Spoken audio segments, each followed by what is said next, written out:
कई लोग जानना चाहते हैं कि निधि की यूट्यूब पे जर्नी की शुरुआत कहाँ से हुई थी। तो ये देखो जी, इस दिन से मैंने वीडियोस प्रॉपर बनाना शुरू किया था। और ये वाला जो काला वाला पर्स है, मुझे नहीं पता अब कहाँ पे रखा हुआ है। और ये साइकिल देख लो आप लोग, ये मैंने नई खरीदी थी। और ये साइकिल मैं चला नहीं पाई। एक्चुअली मैंने खरीदी थी ये सोच के कि मेरे घर के आसपास नज़दीक की दुकानों पे मैं साइकिल से चली जाया करूँगी, क्योंकि मुझे इतना पता भी नहीं था यहाँ का। और ये हाईवे पे है सोसाइटी, तो हाईवे पे पता ही है आपको, ऑटो वगैरह मिलते नहीं है। और अभी भी यहाँ काफ़ी दिक्कत आती है। जो मेरी जो सोसाइटी है ना, जहाँ मैं रहती हूँ, उसके बाहर आपको ऑटो स्टैंड नहीं मिलेगा। कम से कम आपको आधा किलोमीटर जाना पड़ेगा, तब जाके ऑटो स्टैंड मिलता है। तो इसीलिए मैंने साइकिल खरीद ली थी, क्योंकि स्कूटी खरीदने के तो देखो उस टाइम मेरे पास पैसे थे नहीं। ये भी साइकिल के पैसे भी मेरे फादर ने उस टाइम मुझे दिए थे। मतलब काफ़ी साल पहले की बात है, ये 5 साल पहले। तब साइकिल खरीदने के पैसे दिए थे, कहा था कि तो मैंने ये साइकिल खरीदी थी। ये देख सकते हो आप लोग। तो यहाँ ये हमारी सोसाइटी के पीछे जो, मतलब हमारी जो बीपीएल कॉलोनी है, उसके पीछे ही ये मंदिर है। और ये मंदिर के अंदर आप लोग यहाँ पे देख सकते हो, यहाँ पे मैं भगवान जी के सामने हाथ जोड़ रही थी कि देखो, नई ज़िंदगी की शुरुआत कर रही हूँ। यूट्यूब नया शुरू करा है मैंने अपना चैनल चलाने के लिए, कि चलो चैनल चलाऊंगी, अब से काम करूंगी। तो मैंने सोचा क्यों ना मैं अपनी ज़िंदगी की शुरुआत यहाँ भगवान जी से पहले आशीर्वाद लेकर करूँ। ये वो टाइम था मेरी ज़िंदगी का जब मेरी जेब में 100 रुपए भी नहीं थे। और देखो मतलब कितना मेरा स्ट्रगल है, आप लोग यहाँ से देखो मेरी ज़िंदगी का स्ट्रगल। और ये वो टाइम था जब मैं इतनी हर्ट थी ना, मैं इतनी ज़्यादा दुखी थी, क्योंकि एक तो देखो पति का जाने का दुख था मेरे ऊपर बहुत ज़्यादा। मैं दुखी थी कि यार छोटा सा बच्चा है, मैं अकेले इस बच्चे को कैसे बड़ा करूँगी, कैसे पालूंगी। तो मैं इतनी ज़्यादा टेंशन में थी ना, मुझे ये नहीं पता था मैं पैसे कमाऊँगी कहाँ से, मैं घर कैसे चलाऊँगी, मैं बच्चे के साथ क्या नौकरी करूँगी, क्या काम करूँगी। ऊपर से मेरे को मतलब ससुराल वालों ने छोड़ दिया था उस टाइम। पति के मरते ही 13 दिन बाद ही उन्होंने बोल दिया था कि जाओ यहाँ से। तो उन्होंने तो मतलब ख़त्म कर ली थी मेरे साथ। और आप लोग आज भी जानते हो, 5 साल हो गए इन बातों को। अब 5 साल में भी मैं गई हूँ ना, अभी पिछले साल मतलब ससुराल, वो भी खड़े खड़े वैसे गई हूँ, मतलब मेहमानों की तरह, बस 2-4 दिन के लिए, वो भी इतने सालों बाद। तो सोचो कितने सालों बाद जाके वो उन्होंने मुझे बुलाया था, वो भी भंडारे पे। वो भी इसलिए क्योंकि उनकी मजबूरी थी हम मुझे बुलाना, क्योंकि उन्होंने एक पूजा रखी हुई थी। अब पूजा उनकी फलती ना अगर मैं और विहान वहाँ पे ना होते। तो क्योंकि देखो पूजा ना, देखो कहते हैं ना कि जब परिवार के सभी सदस्य होते हैं तभी पूजा पाठ या भंडारा तभी फलता है। तो इसीलिए उन लोगों ने मुझे बुलाया था। वरना वैसे उन्होंने, जैसे ऐसा नहीं है कि मतलब रिश्ता मुझसे रखा था बाद में। तो वही चीज़ है। तो मेरे लिए कितना एकदम से ऊपर लाइफ में इतनी ज़्यादा स्ट्रगल हो गई थी मेरी लाइफ की, कि यार अब मैं कैसे अपनी लाइफ चलाऊंगी, कैसे क्या होगा मेरी ज़िंदगी में। जब आपकी ज़िंदगी इतनी अनसर्टेन मोड पे आके खड़ी हो जाती है, तो आपको नहीं पता होता कि लाइफ में आगे क्या होगा आपके साथ, क्या से आपकी ज़िंदगी चलेगी, कहाँ आप जाके रहोगे। तो लाइफ में बहुत ज़्यादा स्ट्रगल आ गया था मेरी लाइफ में। और ये यहाँ पे देखो, इस मंदिर में ना, यहाँ पे खेती भी कर रखी है थोड़ी सी, यहाँ सब्जियाँ उगाते हैं सामने। तो चलो आपको मैं दोबारा भी कभी लेके जाऊंगी यहाँ मंदिर में। मैं कई बार आई हूँ, उसके बाद तो मैं 3-4 बार ज़रूर आई हूँ इस मंदिर में। और अच्छा लगा आना। अब तो फ़िलहाल मैं नहीं जाती उधर, क्योंकि इसी मंदिर के सामने ना ठेका खुल गया है। आप समझ रहे हो, नज़दीक में ही, बिल्कुल उसी गली में ही। और वहाँ पे शाम होते ही मतलब इतनी भीड़ हो जाती है ना, मतलब पीने खाने वाले लोगों की उस साइड, वो एरिया। और फिर ऊपर से वहाँ पे, अब पहले ऐसा नहीं था लेकिन अब तो वहाँ पे इतना मतलब आसपास का एरिया ऐसा हो गया है कि शाम को जा ही नहीं सकती है लेडीज़।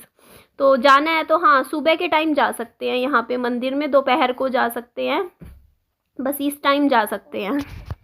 और आप लोग जो मेरे गले के लिए मुझे बोलते हो ना, निधि खिच खिच से क्यों करती रहती हो गले में, एक्चुअली मुझे खट्टी चीज़ें खाने से एलर्जी है। खाने पीने की चीज़ों से मुझे ना दिक्कत है। जैसे मैं ठंडी चीज़ खा लूँगी या खट्टी चीज़ खा लेती हूँ, उससे मेरा गला ख़राब हो जाता है और फिर मैं खिच खिच करती रहती हूँ। तो मेरे एक्चुअली क्या है ना, गले में पूरा कफ जम जाता है ठंडी चीज़ें। इसीलिए मैं जैसे ठंडा पानी भी कम पीती हूँ। और जब मैं पी लेती हूँ ना ठंडा पानी इस तरीके से, तो मेरी तबीयत ऐसे ख़राब हो जाती है। और आप खुद देखो इस वीडियो में कितना छोटा था, बल्कि यहाँ पे तो विहान 6 महीने का है। और जब मेरे हस्बैंड की डेथ हुई तो बिल्कुल ही 45 दिन का था। तो सोचो आप लोग, मेरी लाइफ का स्ट्रगल आप लोग देखो कि 45 दिन का बच्चा, मतलब कितना मेरे ऊपर उस टाइम टेंशन में, मैं तो बहुत ही ज़्यादा डिप्रेशन में चली गई थी उस टाइम कि मतलब आगे की ज़िंदगी मेरी लाइफ में कैसे होगी, क्या मेरी ज़िंदगी में होगा, मतलब बहुत मुश्किल लगता था। बिल्कुल ही जैसे कहते हैं ना कि एक ही दम से पता चलता है जब मुसीबत आपके सिर पे पड़ती है, जब आपकी लाइफ में दुख पड़ता है ना, तब आपको समझ में आता है एक्चुअल में आपका सगा कौन है और आपका कौन है जो आपके साथ नहीं खड़ा है। तो वो सिर्फ दुख में ही पता चलता है। देखो, अगर मेरी लाइफ में खुशियाँ होती, मेरे पति इस दुनिया में होते, वो ना गुजरते, तो मैं तो सोचती रहती कि मेरे ससुराल वाले तो अच्छे हैं, मेरे साथ खड़े हैं ऐसे वैसे। क्योंकि देखो यार, मीठी बातें तो कोई भी कर सकता है, अच्छा अच्छा तो कोई भी सामने से दिखावा कर सकता है, लेकिन एक्चुअल में इंसान की जो रियलिटी है ना, सच्चाई है कि इंसान आपके लिए कितना, आपके लिए अच्छा है कितना ख़राब है, वो आपको बुरे वक्त में पता चलता है। क्योंकि देखो, अच्छे वक्त में तो कोई भी साथ दे देता है, बुरे वक्त में सिर्फ वही इंसान साथ देता है जो सच में आपका सगा होता है। और मैं एक बात बोलती हूँ, बुरे वक्त में ना माँ बाप के अलावा कोई साथ नहीं देता, ये चीज़ मैं सच बोल रही हूँ। हाँ, माँ बाप ये है कि आपको सुना देंगे, आप पे गुस्सा कर देंगे, आप पे चिल्ला भी पड़ेंगे, आपका झगड़ा भी हो जाएगा। मैं भी ये चीज़ एक्सेप्ट करती हूँ, मेरा भी मेरी मम्मी पापा के साथ बहुत बार झगड़ा हो जाता है, हम गुस्सा भी हो जाते हैं, दिमाग, क्योंकि ऐसी सिचुएशन में देखो सब फ्रस्ट्रेटेड हो जाते हैं।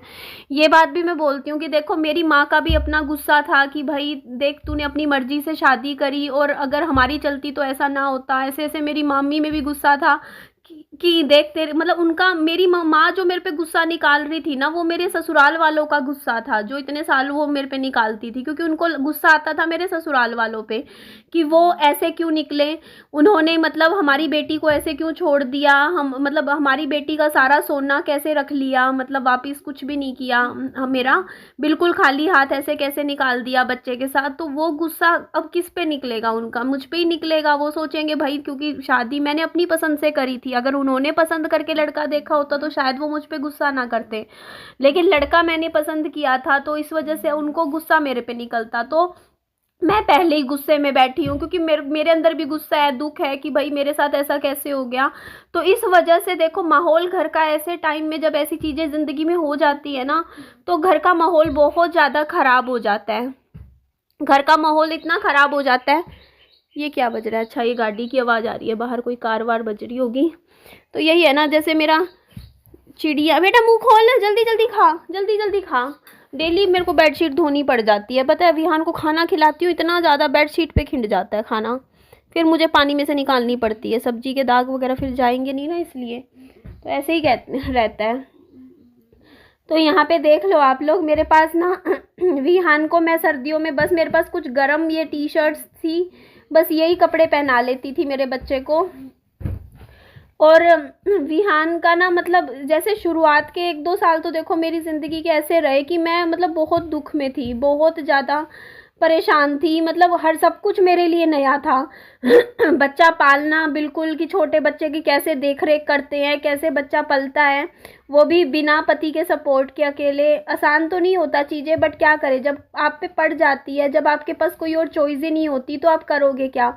कोई भी औरत सिंगल मदर नहीं बनना चाहती, कोई लेडीज़ नहीं चाहती कि भाई वो अकेले बच्चे पाले, बट क्या करें, जब स्थिति आपके अगेंस्ट हो जाती है, सिचुएशन आपके फेवर में नहीं रहती, तो जैसी भी लाइफ हो उसी हिसाब से आपको अपनी ज़िंदगी चलानी पड़ती है। अभी मैं आप लोगों के सामने वीडियो में सिर्फ बाय वॉइस आ रही हूँ आप लोगों के साथ, सिर्फ आप लोगों से अपनी दिल की बातें बस वीडियो में शेयर ज़रूर कर रही हूँ।